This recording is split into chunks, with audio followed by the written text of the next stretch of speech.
7학번째 8번째 시간입니다. 오늘은 우리가 우리에게 잘못한 사람을 용서해 준 것 같이 우리 죄를 용서해 주시고에 대해서 살펴보도록 하겠습니다. 성경 본문들 살펴보겠습니다. 개정된 판에는 우리가 우리에게 잘못한 사람을 용서해 준 것 같이 우리 죄를 용서해 주시고, 개정전에는 우리가 우리에게 죄진 자를 사하여 준 것 같이 우리 죄를 사하여 주시고, 거의 같습니다. 용서해 주시고 뭐 사하여 주시고 똑같다고 보시면 됩니다. 영어는 and forgive us our debt as we also have forgiven our debtors. 헬라는 이었습니다. 읽기가 너무 어렵네. 너무 길어요. 헬라는 읽기 되겠습니다. 문제 제기를 하겠습니다.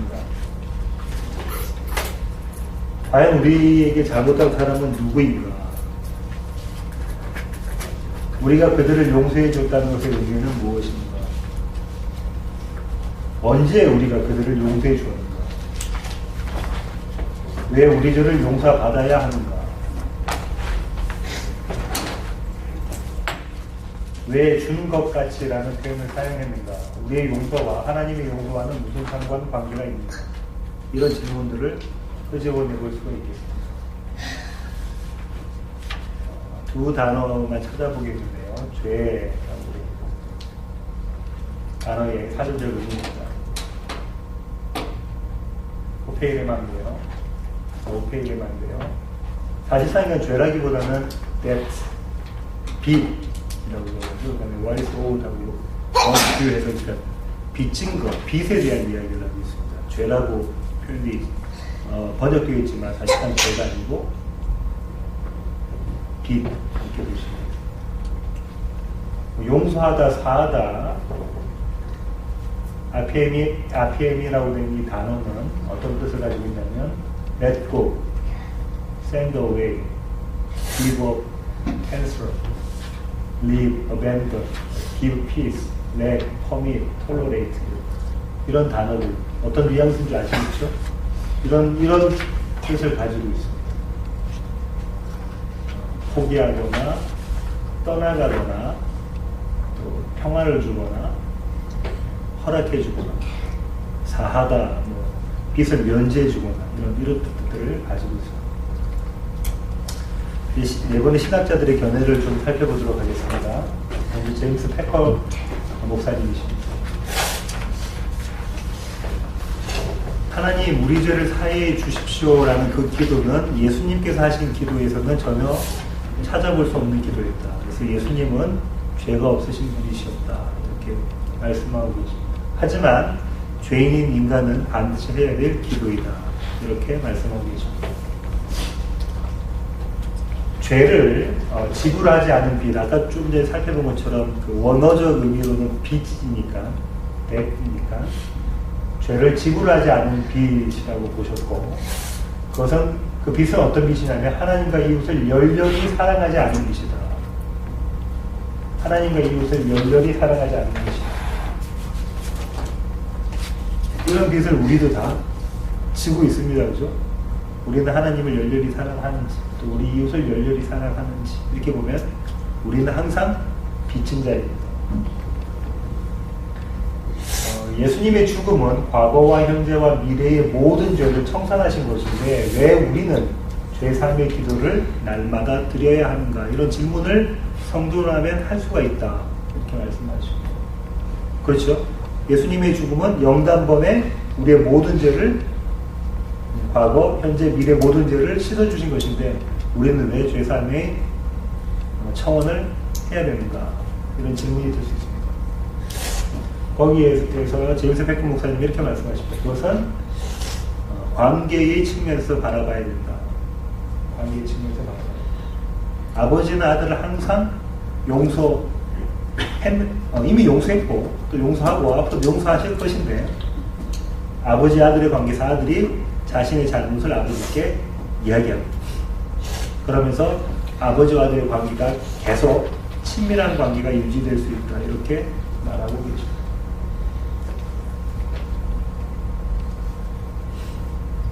그러면서 또 말씀하시는 것이 하나님의 뜻은 우리의 거룩이다 라고 말씀하십니다. 이 거룩은 이미 하나님의 뜻과 거룩은 이미 우리가 주기도문 앞선 시간에 살펴봤습니다. 그렇죠? 하나님께서 원하시는 것이 우리의 거룩 맞습니다. 에베소서 1장 4절에 있는 것이 계속 말씀드리는 것처럼 창세전 언약. 이 창세전 언약이 무엇이었습니까? 예수 그리스도 안에서 택하신 자들을 아버지 앞에서 거룩하고 흠이 없는 모습으로 만드는 것. 그러니까 하나님 뜻은 우리의 거룩이 맞습니다. 용서하는 자만이 용서받는다 이런 말씀을 하고 계세요. 용서하는 자만이 용서받는다. 용서하지 않는 자는 용서를 못 받는다는 결론으로 들어갑니다. 조금 있다가 다시 다른 신학자들의 견해를 살펴보고 난 다음에 좀 더 살펴보겠습니다.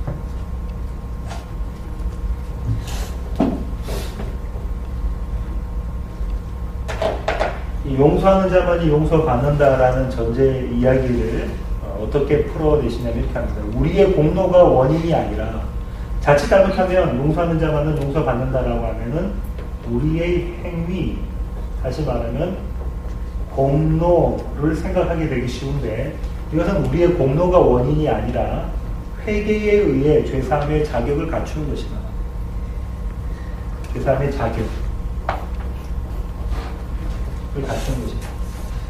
조금 애매모호한 말씀이신데요. 행위와 공로와 자격 이런 것들이 사실상 바꿔서 쓸 수 있는 말들이거든요. 자격 바꿔서 쓸 수 있는 말. 물론 이제 은혜로서의 자격이라고 하면은 그렇게 생각하면은 물론 이해가 됩니다만 이렇게 말씀하는 것입니다.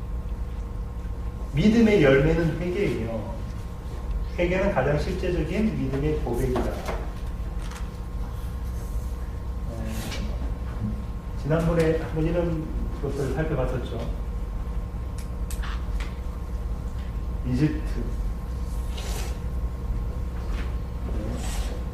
이집트에서 출애굽을 합니다. 이집트니까 애굽이죠. 출애굽을 합니다. 출애굽. 처음 건너는 데가 홍해예요. 그것을 요단강 이때 침례를 받는다고 말씀드렸습니다.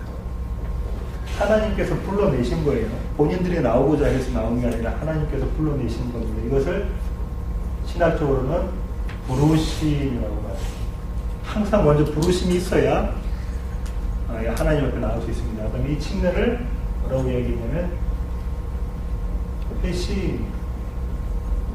회심의 그 교회적인 의식을 침례라고 하는 거예요.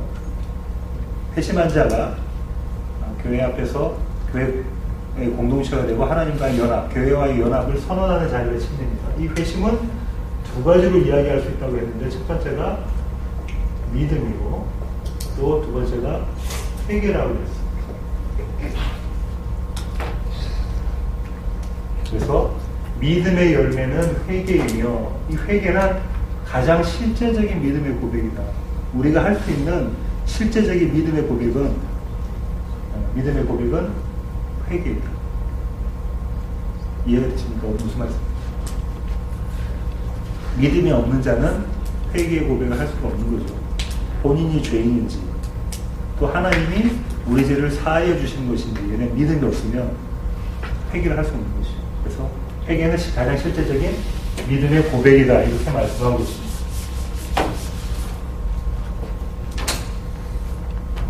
그 다음 스탠리 하벌스 교수님이십니다. 빛이란 단어는 우리의 강구를 구체적으로 만들어준다. 어떤 뉘앙스인지 아시겠습니까? 우리의 강구를, 우리의 차원을 구체적으로 만들어준다. 그냥 우리의 죄 하면 막연했던 것을 빛 하면 반드시 우리가 갚아야 될 무엇이구나라는 생각이 들게끔 만들어주죠. 조금 더 살펴보겠습니다. 우리 빛을 탕감해 주세요. 우리의 죄를 사해 주세요. 우리 빛을 탕감해 주세요. 우리가 우리에게 비친 자들을 탕감해 줄 것처럼 이렇게 이야기하는 것은 사실상은 하나님께 통제권을 넘기는 것이다. 내가 가지고 있던 통제권을 하나님께 넘겨드리는 것이다. 이렇게 말씀하고 계십니다. 통제권을 넘긴다는 것의 의미는 피조물된 우리의 신분을 인정한다는 뜻이다. 피조물된 우리의 신분. 창조주이신 하나님과 피조물, 하나님에 의해 만들어진 인간, 이 신분을 인정한다는 것이다. 그것이 하나님께 통제권을 넘겨준다는 것의 의미이다. 이렇게 말씀하는 것이고, 하나님은 저자이시고 우리는 등장인물이다. 영화라든지 소설을 보면 저자가 있고 등장인물이 있죠. 저자가 원하는 대로 등장인물은 움직이게 되어 있습니다. 그래서 하나님은 저자이시고 우리는 등장인물이다. 이렇게 그래서 이것을 그분의 이야기, 그분의 히스토리라고 이야기를 한다.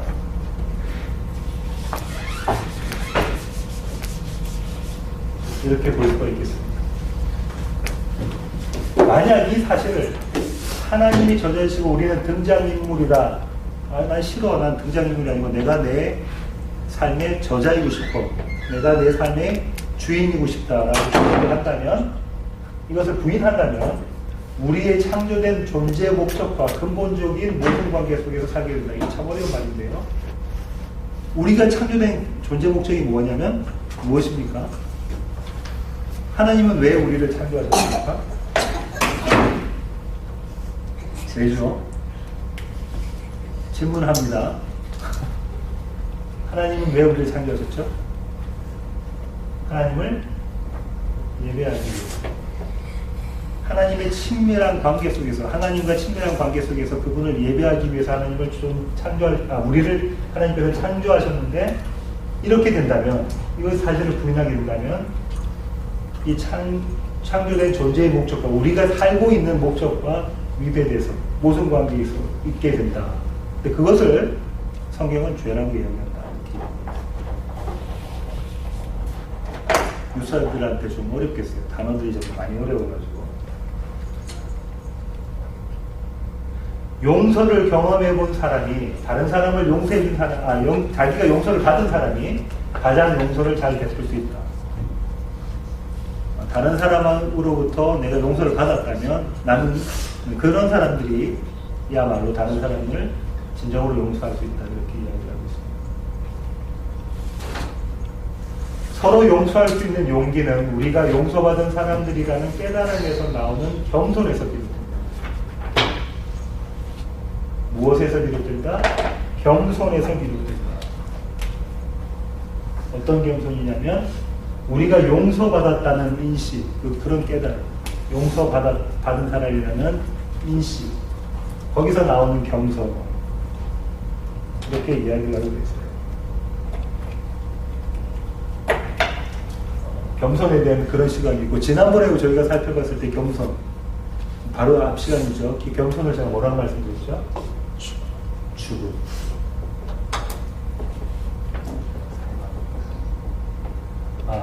이 앞 시간이 아니에요. 설교 시간에 말씀드렸죠. 나귀 새끼를 타고 오시는 예수님의 모습을 통해서 그 모습은 스가랴에서 겸손한 모습이라고 이야기했는데, 그 겸손은 그냥 우리가 사전적인 의미에서 그냥 겸손한 것이 아니라 죽은 모습, 사망한 모습, 죽은 자의 모습으로 말씀드렸습니다.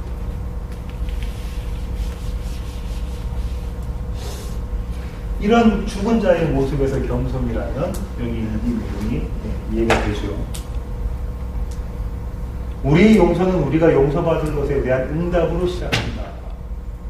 우리가 먼저 하나님으로부터 용서를 받았으니까 그 용서에 대한 응답으로서, 리스판스로서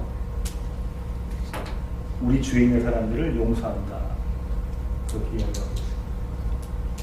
그러면서 마지막으로 하나님, 우리 죄를 용서해 주세요. 우리가 우리 이웃의 사람들의 죄를 용서해 준 것처럼 이렇게 이야기한다는 것은, 이렇게 기도한다는 것은 하나님께서 우리에게 주신 책임을 떠맡고 세상을 바꾸고 끝없이 돌고 도는 복수의 쳇바퀴를 멈춰 세우라는 초대에 응하는 것이다. 아무래도 기독교 윤리학적인 접근인 것 같아요. 우리가 그런 책임을 지고 있다. 어떤 책임이냐면 세상을 뒤바꿀 책임을 가지고 있다. 이렇게 말씀하고 있습니다. 이렇게 현재의 세상에 대한 개혁, 이것을 주장하는 교회들은 현대는 어떻게 평가되고 있냐면 좋은 교회 라고 평가되고 있습니다. 이런 교회에 사람들이 몰리고 있습니다.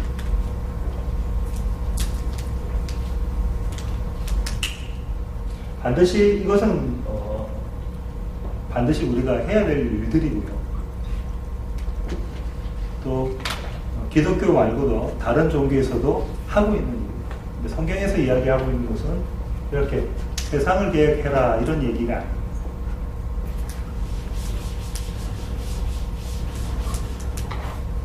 성경은 세상의 개혁에 대해서 관심이 없어요.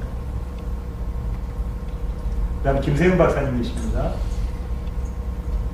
하나님의 통치는 사랑의 이중계명으로입니다. 사랑의 이중계명이 뭐죠? 첫 번째는 하나님 사랑, 두 번째는 이웃 사랑. 매일의 선택의 갈림길에서 내가 윤리적 선택을 해야 한다. 항상 우리는 선택의 갈림길에 있습니다. 그죠? 이 선택의 갈림길에서 윤리적인 선택을 해야 한다. 윤리적인 선택의 갈림길. 선택의 갈림길 여러 가지가 있을 수 있겠어요. 그죠? 그 중에서 윤리적 선택.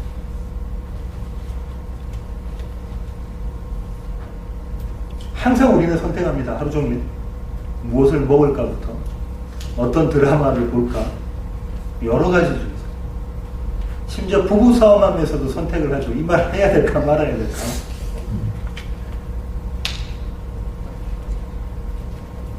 윤리적인 선택을 해야 된다. 그런데 이 윤리적인 선택을 하기 위해서는 성령을 힘입어서 살아야 한다라고 이야기를 하고 있습니다. 성령을 힘입어서 살아야 한다. 왜냐하면 내가 하는 윤리적인 선택이라는 것은 다 죄이기 때문에. 그렇죠? 부부싸움을 해보면 바로 드러납니다. 내 입에서 나가는 말, 나가지도 않더라도 마음에 품고 있는 말. 그래서 성령을 힘입어서 살아야 한다. 이것을 이제 어떻게 표현하고 계시냐면, 이것은 기도의 자세라고 해요.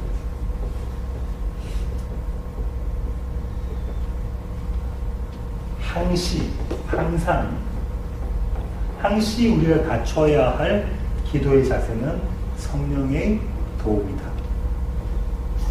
이렇게 얘기합니다.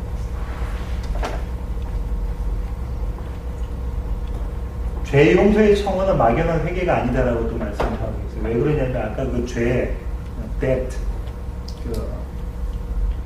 빚, 이때 빚 할 때 이 빚이 잘 안 보이거든요. 이 빚이 빚 단수가 아니고 빚들이었거든요. 원어를 보면 debt 이랬단 말이에요. 그래서 죄 용서의 청원은 막연한 회개가 아니라 내가 잘못한 일, 내가 저지른 일들에 대한 회개이다. 구체적인 것이다. 이렇게 이야기를 하고 있습니다. 그럼과 동시에 죄 용서의 청원은 동시에 하나님께서 나를 용서해 주세요. 나는 내 이웃을 용서하겠습니다에 대한 서약이다. 맹세다. 서약이다. 이렇게 이야기하고 있습니다. 물론 이것도 성령을 힘입어서 해야 되겠죠. 이 서약을 지키는 것도 성령을 힘입어서 해야 되겠죠.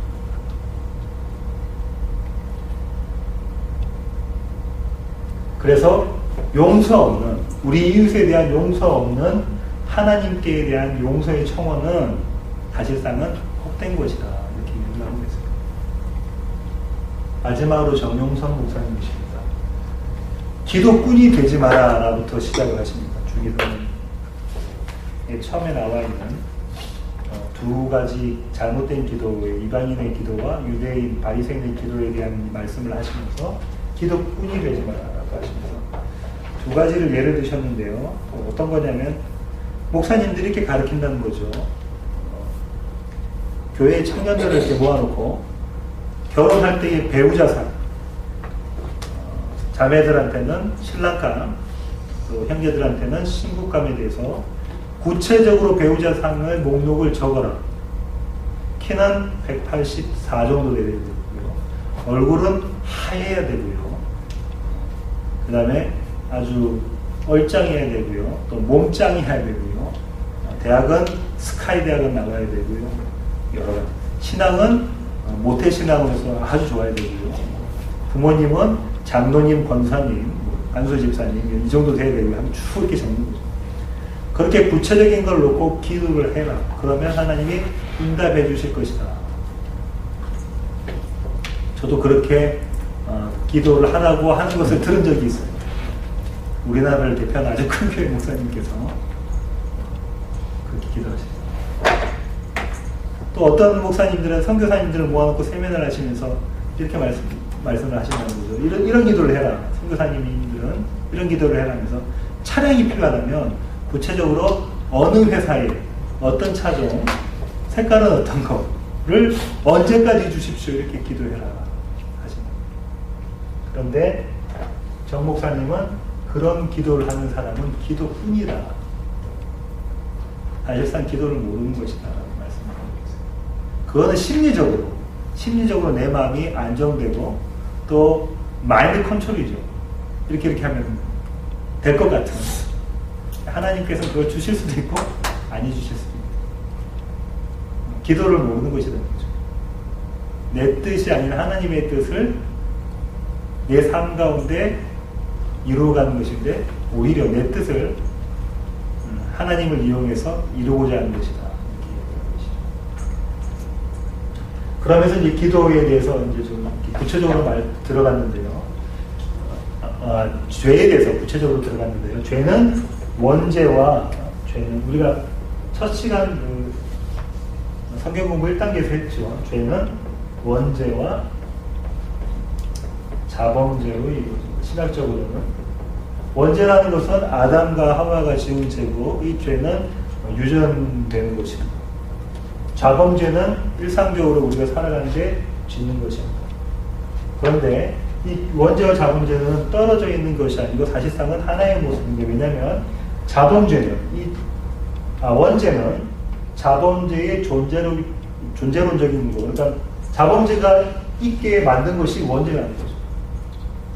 그 다음에 자범죄는 이 원죄가 정말 있는 것이네라는 것을 우리가 인식하게 만든다는 거죠. 우리의 삶 가운데. 우리가 죄를 지니까 아담과 하와가 죄를 지었다는 그것이 정말로 사실이구나.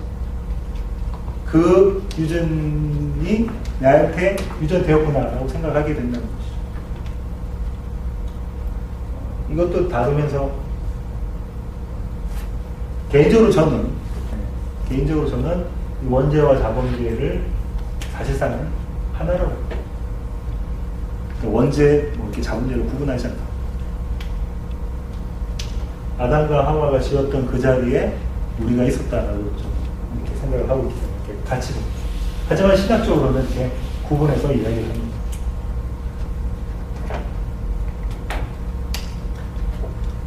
그러면서 정 목사님은 죄의 성격에 대해서 이야기를 하시는데, 죄의 성격이 큰 성격이 두 가지가 있는데, 한 가지는 보편성이고 한 가지는 극단성이라는 거예요.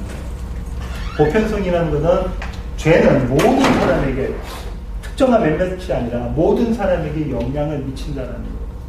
죄는 특정한 몇몇 사람이 아니라 모든 사람이 죄입니다. 그렇죠. 바울이 뭐라고 그러죠? 의인은 한 명도 없다라고 얘기해요. 사도 요한은 뭐라고 합니까? 너희가 만약 죄 없다고 하면 네가 거짓말하는 것이다 이렇게 얘기합니다. 그 다음 두 번째는 극단성입니다. 죄는 그냥 놔둬서는 될 것이 아니라, 왜냐하면 그것은 우리의 인격 자체를 파괴하는 아주 강력한 힘을 가지고 있다. 이렇게 죄의 성격 두 가지를 말씀하고 있습니다. 그 다음에 이제 교회사적으로 아주 유명한 신학자들의 죄에 대한 개념을 소개하고 있는데요. 아우구스티누스는 죄를 교만이다라고 이해를 했다고 합니다. 죄를 교만이다. 그 다음에 아퀴나스, 유명한 신학자죠. 토마스 아퀴나스. 죄를 자기 사랑이다라고 이야기했다고. 판덴베르크는 죄를 자기 집중이다. 이 정 목사님은 이제 판덴베르크의 전문가이시니까 자기 집중이라고 이렇게 표현하고 계십니다. 예. 자기 사랑, 자기 집중, 또 그를 통한 자기 확장. 저는 이 말을 이렇게 선호하는데요. 자기 확장. 이것들이 다 죄에 대한 개념입니다.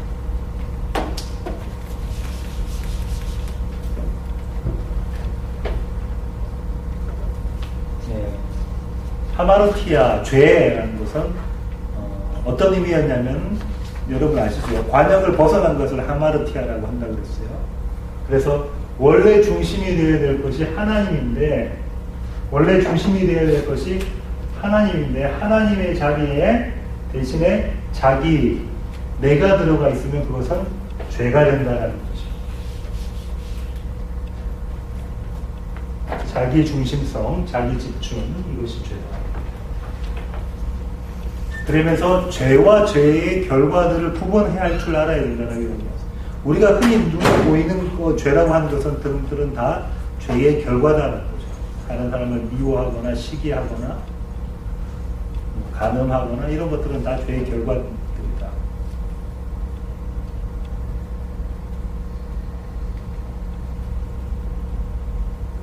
그러면서 이제 이 기도에 우리가 우리에게 잘못한 사람을 용서해 준 것 같이 라는 단 이유를 이렇게 말씀하고 계시는데요. 두 가지로.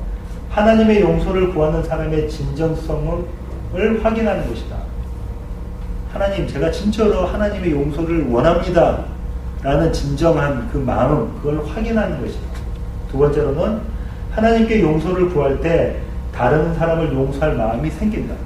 하나님한테 내가 용서를 구하면 내가 다른 사람을 용서할 마음이 생긴다는 것이죠.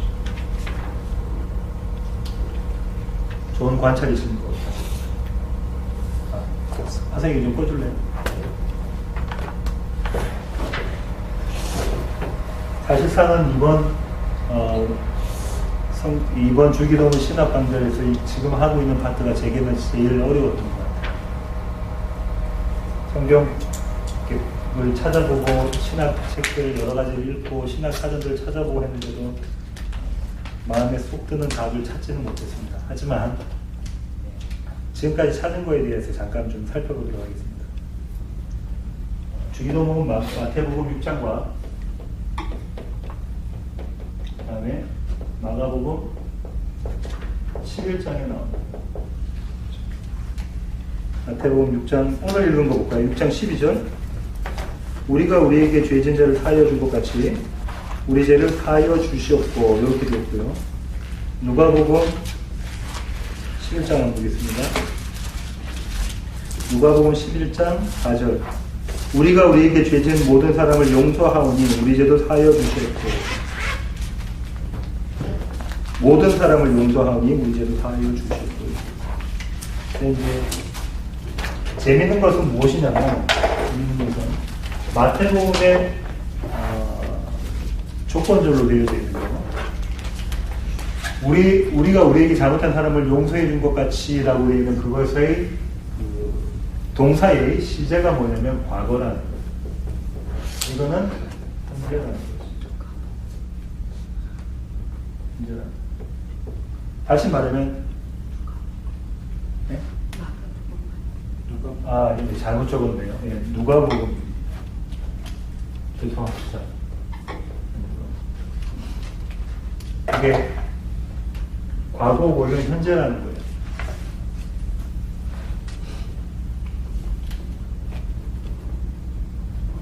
그리고 이제 마태복음에서는 그 죄를 어떻게 설명하냐면 빚에 설명이 되어 있죠. 빚. 여기는 죄라고 되어 있어요. 물론 뒤에 뒷부분에 빚이라는 이야기도 나와져 있습니다만 빚이라고. 누가복음의 독자는 누군가요? 지난번에 말씀드렸죠. 누가복음의 독자는 누구다? 이방인이에요. 젠타일. 마태복음의 독자는 유대인이에요. 유대인에게서의 죄의 개념은 빛이었어요. 그러니까 빛이라고 이야기를 해도 이해를 해요.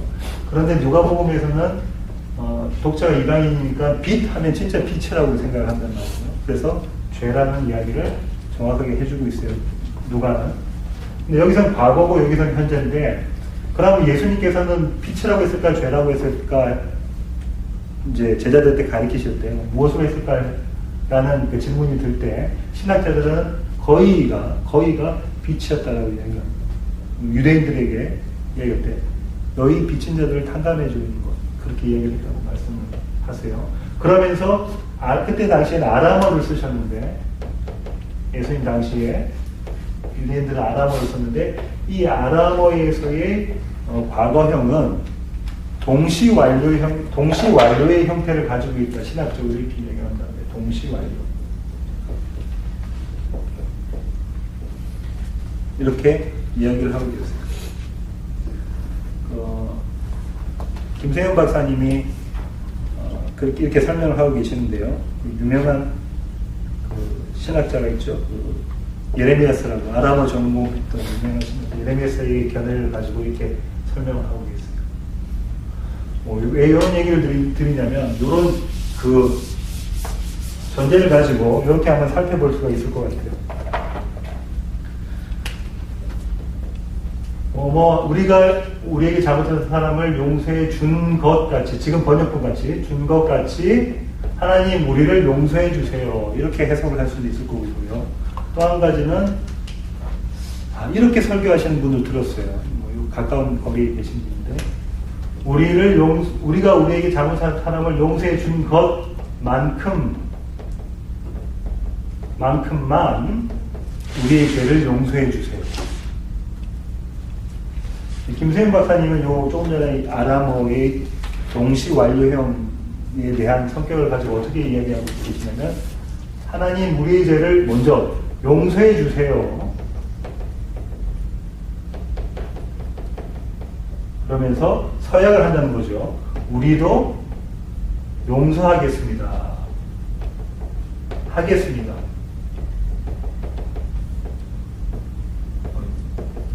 이렇게 한다는 거죠. 그러니까 사실상은 뭐뭐 준 것 같이 이렇게 됐으니까 전제에 대한 거. 준 것만큼만 이렇게 되니까 조건이 되죠. 그까지만 용서해 주세요. 이렇게 되는 겁니다. 이 경우에는 서약이 됩니다. 조건지. 우리도 용서하겠습니다. 이렇게. 이 세 가지 다 저는 가능성이 있지만 정말 이럴까라는 생각이 들었어요. 그래서 제 견해는 정답이라고 말할 수는 없지만 사실상 이거는 두 가지 다에 대한 청원이다. 다에 대한 청원.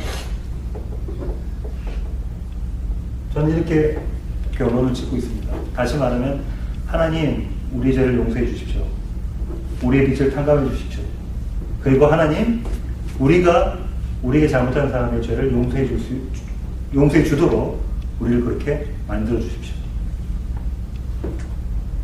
우리가 어떤 서약을 한다거나 그런다기보다는 두 가지 다 하나님이 이루실 탕감, 용서와 내가 할 용서에 대한 두 가지에 대한 청원이 아닐까 이렇게 생각을 해봅니다. 제가 그렇게 생각하는 이유가 있는데요.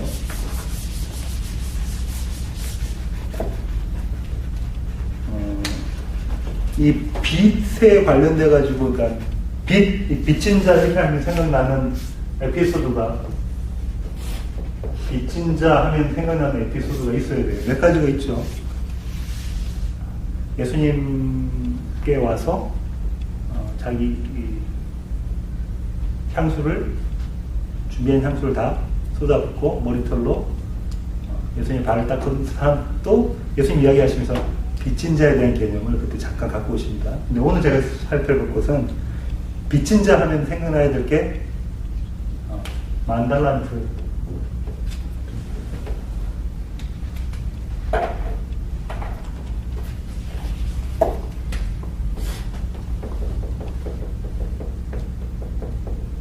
만달란트 빚진 자하고 100데나리온 빚진 자가 생각이 나요.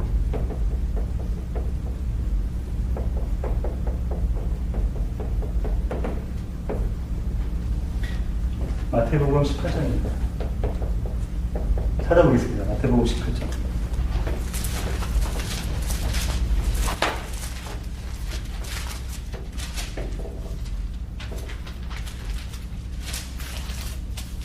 (21절) 제가 읽겠습니다. 그때 베드로가 나와 이르되 주여 형제가 내게 죄를 범하면 몇 번이나 용서해 주리까? 7번까지 하오리이까? 예수께서 이르시되 내게 이르노니 7번뿐 아니라 7번을 70번까지라도 할지니라.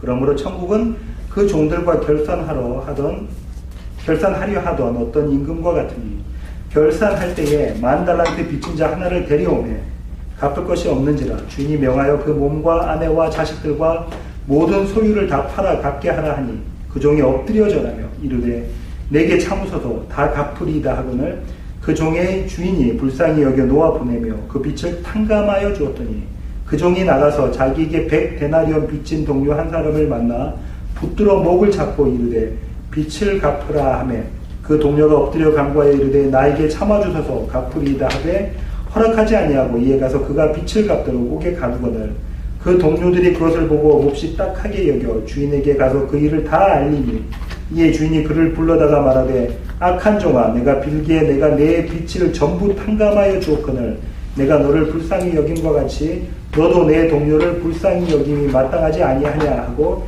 주인이 노하여 그 빚을 다 갚도록 그를 옥졸들에게 넘기니라. 너희가 각각 마음으로부터 형제를 용서하지 아니하면 나의 하늘 아버지께서도 너희에게 이와 같이 하시리라. 이렇게 이런 에피소드가 있어요. 10,000달란트하고 100데나리온 하니까 감이 잘 안 옵니다. 1데나리온이 노동자, 레이버 하루치의 품삯이에요. 하루치의 그 페이라고요. 1데나리온. 그러면 100데나리온 하면 얼마겠어요? 100일치의 품삯이에요. 100일치의 페이예요. 10,000달란트면 어느 정도 되냐면 잘 보세요. 200달란트가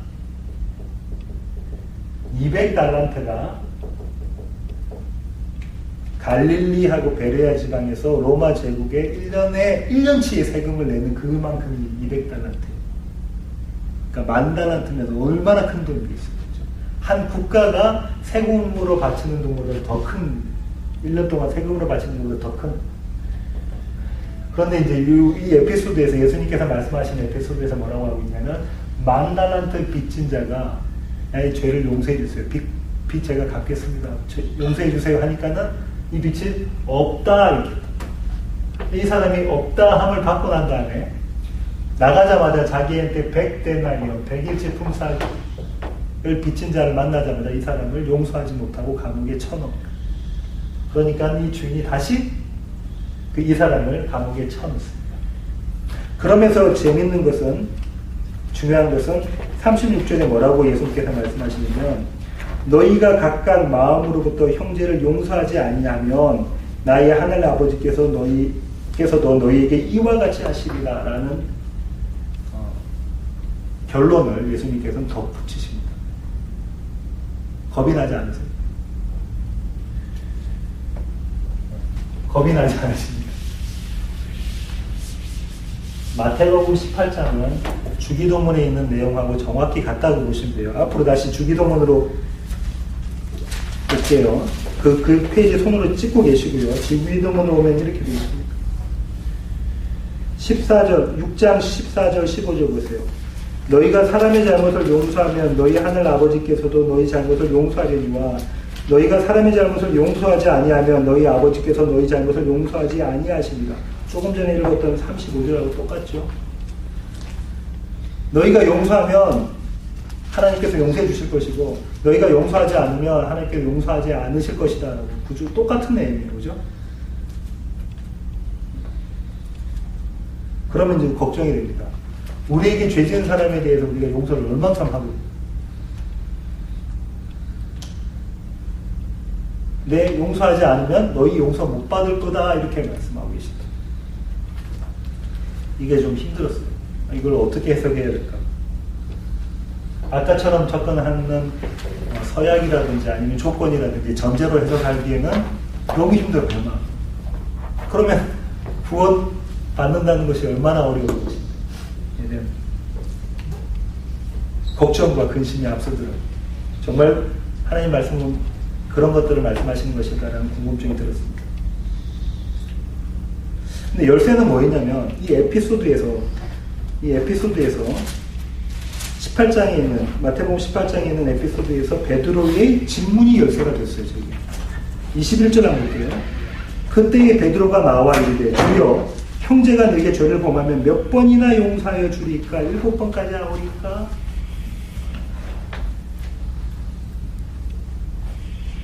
베드로가 뭐라고 이야기하죠? 용서를 꺼냅니다. 용서, 빚진 자에 대한 얘기하고 있어요. 계속 빚진 자, 죄인에 대한 얘기죠. 이 얘기를 하면서 베드로가 하고 있는 얘기가 용서예요. 베드로, 하나님 내가 용서할게요. 하나님, 주님, 내가 용서 한번 해볼게요. 몇 번 하면 되겠습니까? 성경에서 3번 용서하면 됐지. 네 할 만큼 했어. 이렇게 이야기하고 있죠. 그런데 거기보다 내가 좀 더 쓰겠습니다. 예수님. 내가 용서를 하겠는데요. 7번 용서하겠습니다. 이만큼 하면 되겠지요. 성경에서 3번만 용서해도 된다고 그러는데요. 7번 용서하겠습니다. 무슨, 여기 뭐가 포함되어 있나요? 자기 의가 있어요.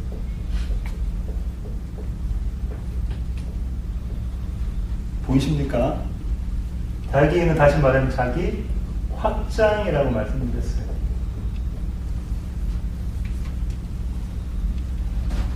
하나님 내가 용서라는 걸 한번 해볼게요. 조금 전에 왜냐면 그 앞에 계속 예수님께서 뭐 하고 있냐면 용서에 대한 말씀하고 계시거든요. 용서라는 걸 해볼 텐데 구약에서 이야기한 3번보다 훨씬 뛰어난 7번 용서하면 됩니까? 라고 이야기했어요. 그때 예수님께서 뭐라고 답변하시죠? 예수님 답변은 아니. 70번씩 7번. 숫자적으로 보면 490번이에요. 490번을 꼭 하라는 게 아니라 7이라는 숫자가 완전수죠. 그죠? 이 베드로에게도 그다음에 또 예수님의 답변에도 이 의미가 있는 숫자예요. 70번씩 7번 용서까지라도 용서해줘. 그럼 예수님께서 말씀하시는 말씀은 뭡니까? 지금 네가 의라고 하는 그거 너 할 수가 없는 거야. 너 할 수 없는 거야. 네가 이룰 수 있는 게 아니야. 용서라는 건 네가 할 수 있는 성질의 것이 아니야. 그걸 말씀하고 계십니다. 그렇다면 35절에 있는 우리가 좀 힘들어하고 있는 구절인 네가 용서해주면 내가 용서해줄게가 그 의미가 아닐 것이라는 거죠.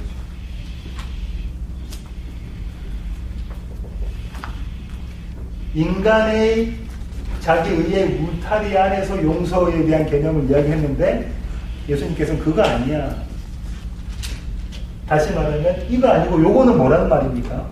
70번씩 7번 용서해줘. 가능합니까? 하신 분 계세요? 이 자리에서 3번도 못하죠. 3번도 못해요. 근데 70번씩 7번이면 못한다는 거예요. 자기 의, 자기 확정, 자기 집중이 아니고 예수님께서 네 해야 될 건 뭐냐? 자기 부인이야. 너 죄인이야. 너 용서 못해. 너 빚진 자야. 너 계속 빚진 자야. 라고 그걸 인정하라고 이야기를 하고 계시는 것입니다.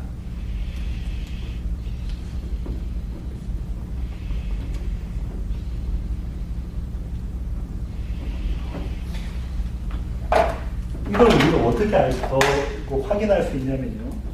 아까 봤던 누가복음 11장으로 한번 가볼게요. 마칠 시간이 다 됩니다. 누가복음 11장으로 1절부터 한번 보겠습니다. 예수께서 한 곳에서 기도하시고 마치심에 제자 중 하나가 여짜오되 주여 요한이 자기 제자들에게 기도를 가르친 것과 같이 우리에게도 가르쳐 주옵소서. 2절입니다. 예수께서 이르시되 너희는 기도할 때에 이렇게 하라. 아버지의 이름이 거룩히 여김을 받으시오며 나라가 임하시오며 우리에게 날마다 일용할 양식을 주시옵고 우리가 우리에게 죄진 모든 사람을 용서하니 우리 죄도 사하여 주시옵고 우리를 시험에 들게 하지 마시옵소서 하라. 또 이르시되 하면서 에피소드를 이야기를 하세요. 또 이르시되 너희 중에 누가 벗이 있는데 밤중에 그에게 가서 말하기를 벗이여 떡 세 덩어리를 내게 구워달라. 내 벗이 여행 중에 내게 왔으나 내가 먹일 것이 없노라 하면 그가 안에서 대답하여 이르되 나를 괴롭게 하지 말라. 문이 이미 닫혔고 아이들이 나와 함께 침실에 누웠으니 일어나 내게 줄 수가 없노라 하겠느냐? 왜 자꾸 이렇게 이야기하시면 유대 사람들에게서 친구라는 벗이라는 개념은 우리가 생각하는 지금 프렌드의 개념이 아니에요. 내가 할 수 있는 모든 것을 다 해주는 것이 벗이에요. 내가 너희에게 말하노니 비록 벗됨으로 인하여서는 일어나서 주지 아니할지라도 이 말씀 보시면 벗된 사람은 무조건 그걸 해준다는 말이에요. 무조건 아무리 늦은 밤에 와도 내가 줄 것인데 그렇게 해도 안 해준다고 해도 당연히 줄 것인데 유대 사람의 개념으로는 안 해준다고 해도 그 강청함을 인하여 일어나 그 요구대로 주리라. 그러면서 강청기도의 얘기가 나오죠. 내가 또 너희에게 이르노니 구하라 그러면 너희에게 주실 것이요 찾으라 그러면 찾아낼 것이요 문을 두드리라 그러면 너희에게 열릴 것이니 유명한 이야기입니다. 구하는 이마다 받을 것이요 찾는 이는 찾아낼 것이요 두드리는 이에게는 열릴 것이니라. 너희 중에 아버지 된 자로서 누가 아들이 생선을 달라 하는데 생선 대신에 뱀을 주며 알을 달라 하는데 정갈을 주겠느냐. 너희가 악할지라도 좋은 것을 자식에게 줄 알거든 하물며 너희 하늘 아버지께서 구하는 자에게 주시지 않겠느냐 하시면서 주시겠다는 게 뭐예요? 뭐라고요? 성령. 다른 거 아니에요. 성령을 주시겠다. 그런데 우리는 강청기도하면서 뭐라고 얘기합니까? 강청기도해. 매달리면서 기도해. 그러면 하나님께서 너희 구하는 거 다 주시겠다. 성경에는 그거 다 주시겠다는 게 어디도 없어요. 하나님께서 지금 이야기하고 있는 것은 너 구해. 길을 쓰고 구해. 그게 뭐? 성령. 이 앞에 뭐가 있었어요? 주기도문. 주기도문은 그러면 뭐가 없으면 못하는 기도예요. 성령이 우리 안에 계시지 않으면 구할 수 없는 기도가 주기도문이라는 거예요. 성령이 계시면 하시는 성령께서 우리 안에서 하시는 일이 우리가 알다시피 뭡니까? 죄와 의와 심판에 대해서 이 안에서 이게 무엇인지를 깨닫게 하실 것이라는 것이 성령의 역할입니다. 그죠?